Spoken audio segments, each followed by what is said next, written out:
Hello, everybody, and welcome back to another Epidose of these crazy people that just keep eating meat and can't stop talking about it. Today, I'm having a conversation with my good pal Ayani, who came on to talk about thiamine or vitamin B1.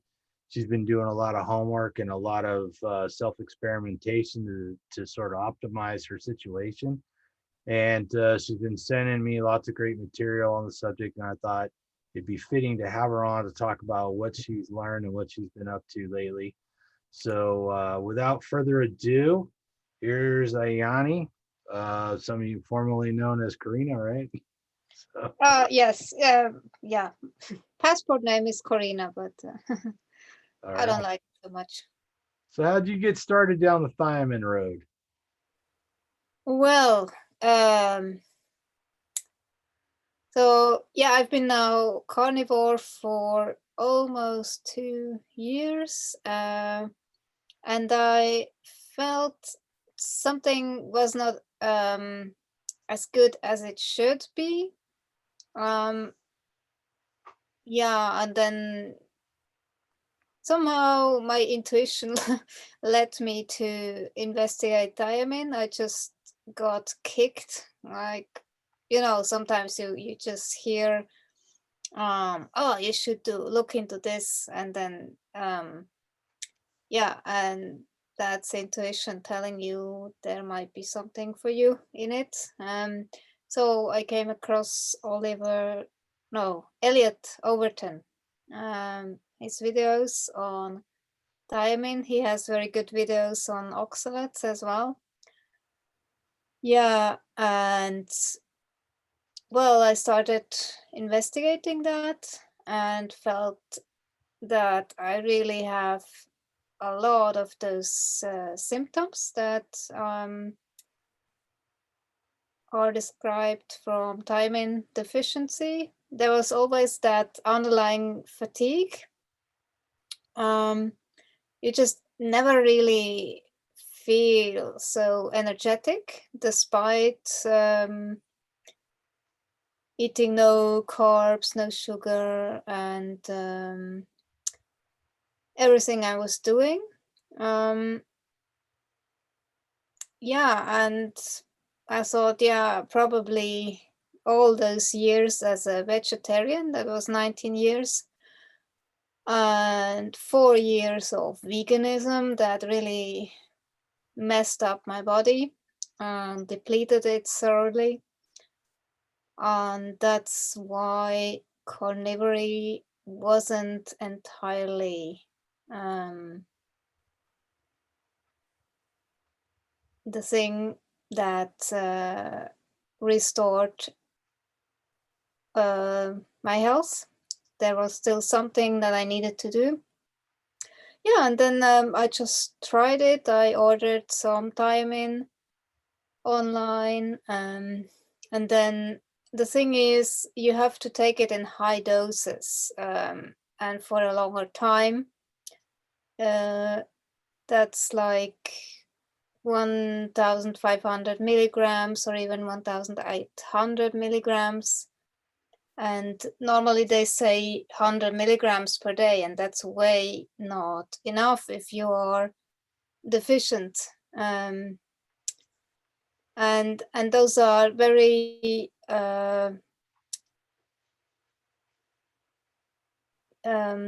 it's not like beriberi. It's the symptoms are way more subtle. But normally you have problems with muscles, no muscle strength, or cramps, or this fatigue.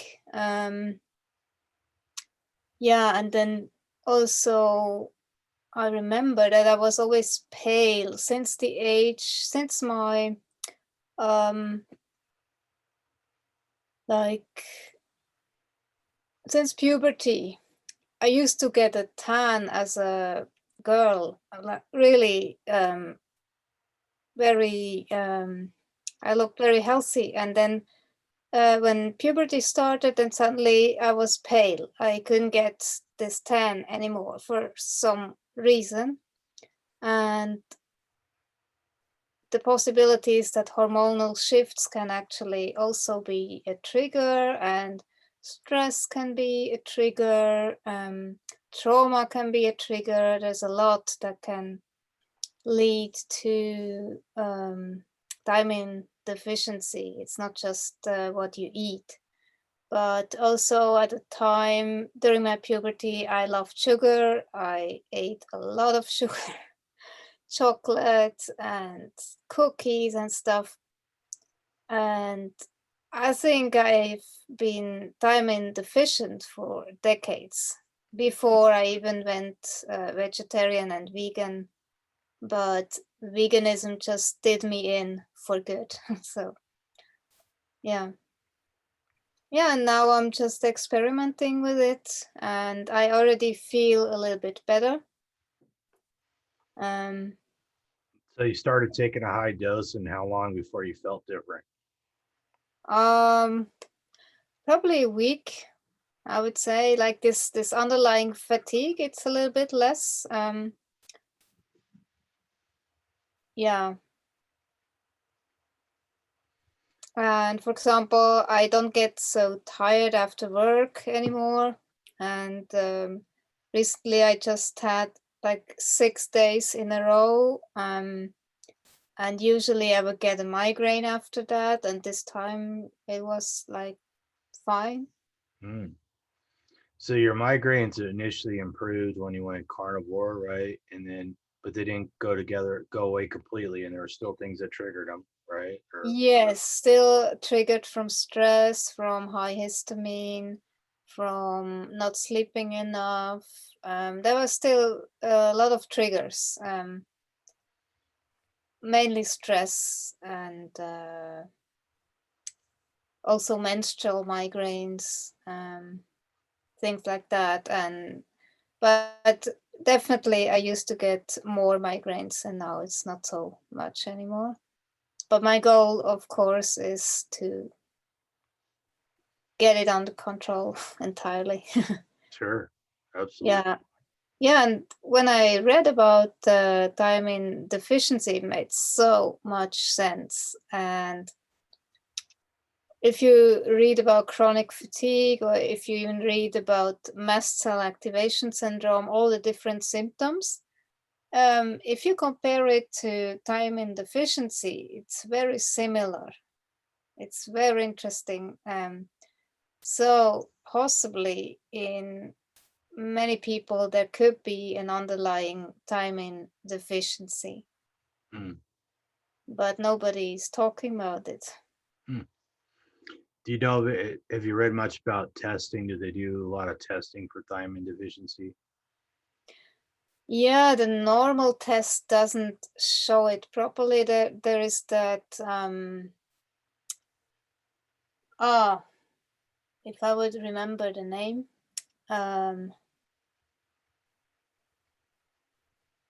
That's all right. We can look Yeah, it up, put it in the show notes later. I will get it. Will pop up. Transketolase test. That it's a special test for thiamine deficiency. Ah, gotcha. Yeah, so vitamin B1 is what we're talking about, and there's quite a number of B vitamins. There's a handful that we look at regularly, and B1 is something that is in meat, but the idea is that if you've been deficient in it for a long period of time, it could be really helpful to take high doses of vitamin B1 to get over that deficiency, long-term deficiency, right? Yeah, exactly. Because it seems that that your cells are not working properly anymore. They are in a state of alarm, and then somehow you need the high dose to kick back in this healing response, because the body is naturally designed to heal itself. But if it's been deficient for such a long time, there need to be like some impulse to, to kick it in. Yeah, So well, I can that's what. imagine a lot of circumstances the body sort of adjusts to long-term deficiencies, right? Just like if you can't get enough food or enough of one kind of nutrient, the body makes a whole bunch of adjustments to compensate for it. And Yeah, just because you get a little bit more doesn't mean it's necessarily going to immediately go back to optimal, right? So maybe you got to tell your body, hey, there's plenty of vitamin B1 coming, so now you can switch back to your optimal state and optimal utilization of B1 or something like that. yeah. The cells need to really feel kind of sure that they really get it, and to get them back out of this alarm state so that they function in a normal state. And the problem is that the thiamine, especially the other vitamin Bs, are equally important, but the thiamine sits on top of everything, and then all that gets down regulated. It's like a cascade of false interactions, and if this has been going on for several years, you can imagine it takes also time to get back to the normal state, because there is so much that's, if you, for example, are using your arm in a wrong way, but you are getting used to it, then like a therapist has to show you the movement um, in a right way, and then you have to train yourself. It takes some time, right? Or if you have a posture and you have been in this posture for a long time, it takes time until you get used to a very good posture, because it's you are used to standing in a wrong way.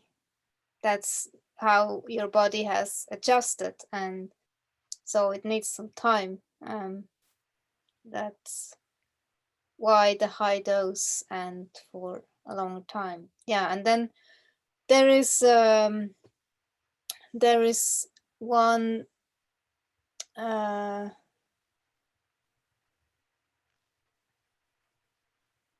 there are different types of thiamine, and one has a sulfur component, and that apparently goes through the blood-brain barrier and can really work much faster. And you can go and listen to Elliot Overton's videos. He explains it much more thoroughly than I can. But yeah, I try now the normal thiamine, because my body has a problem with the sulfur. There is some bloating and gas and stuff, and it appears that some people really have a problem with that. So you can also start with the normal thiamine, and do the high doses and look what happens. Yeah. Interesting. So, how long do you see your experiment lasting, and what kind of expectations do you have?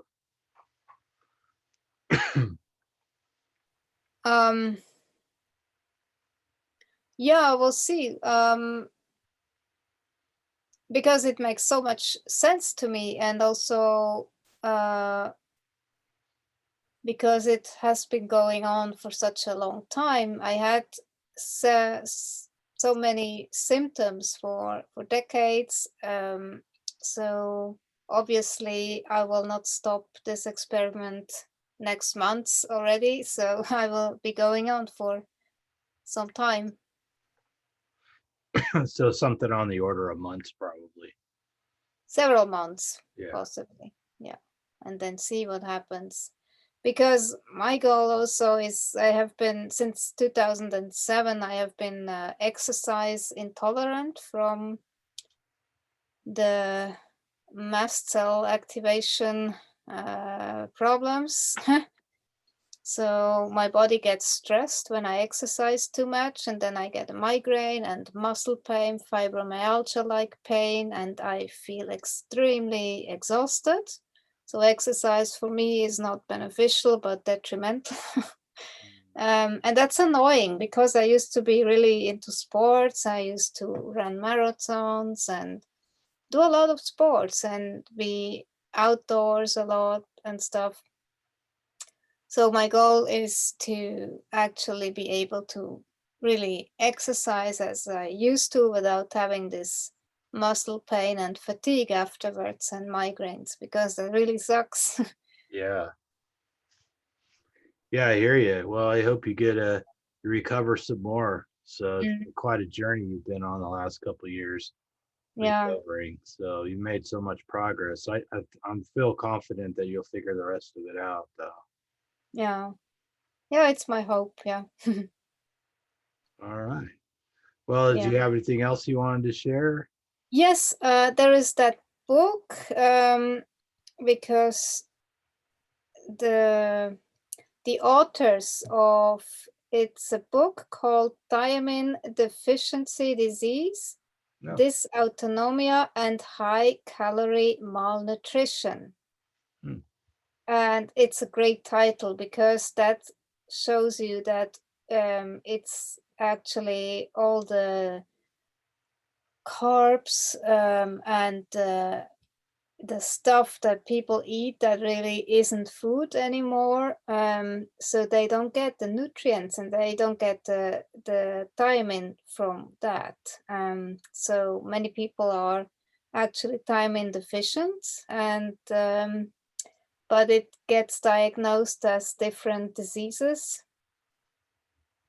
And so this is a quote. They write, genetic predisposition coupled with high calorie malnutrition results in defective cellular energy metabolism, some form of stress requiring an adaptive and energy consuming response may therefore initiate the first symptoms of thiamine deficiency.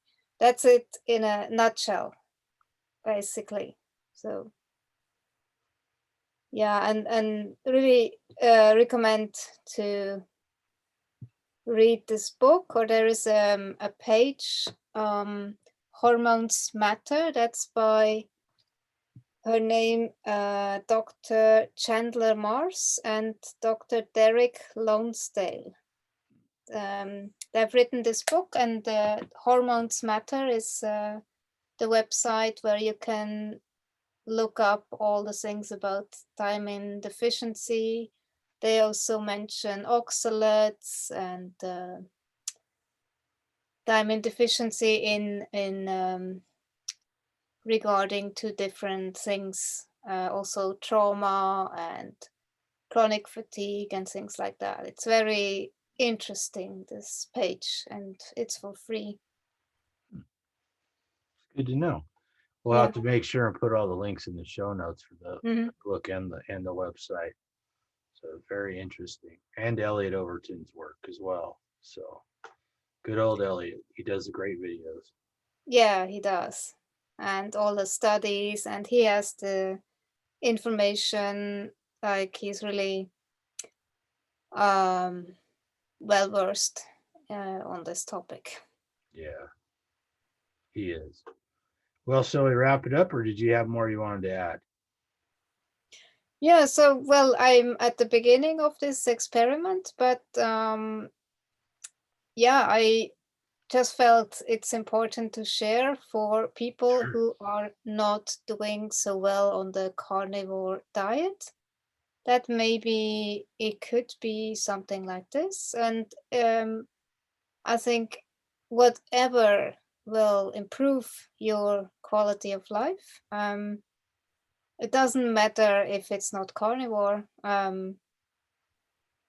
I think we don't live in an ideal world anymore, and we have all those toxins, all that stress, and everything being thrown at us. So maybe in some cases, meat alone will not cut it, so you need to investigate more, and this is a possibility to explore. Yeah, I couldn't agree with you more. So Mm, most of us on the carnivore diet got here because it was the only thing that got us most of the way, or some of us all of the way.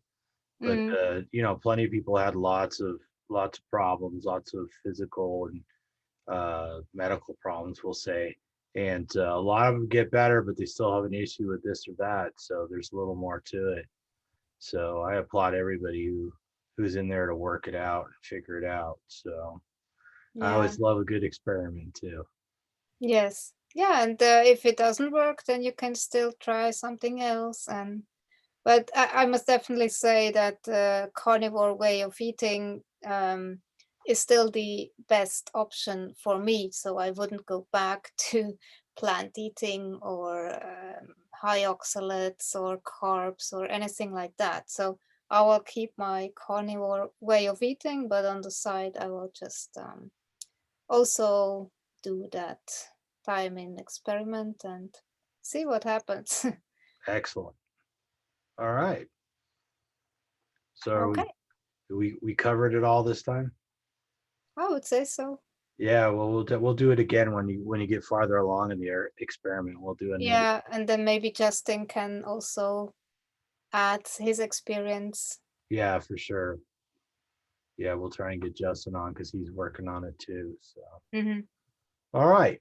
Well, I will thank everybody for watching and leave us some comments and let us know if you have any experiments that you've tried with supplementing with thiamine or thiamine deficiency or vitamin B1 or anything like that. And send the link to this video on to anybody it might help.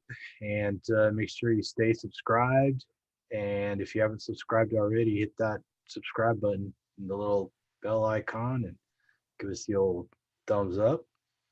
And everybody out there, eat some meat and feel better. And whatever you do, don't fall down that carb hole.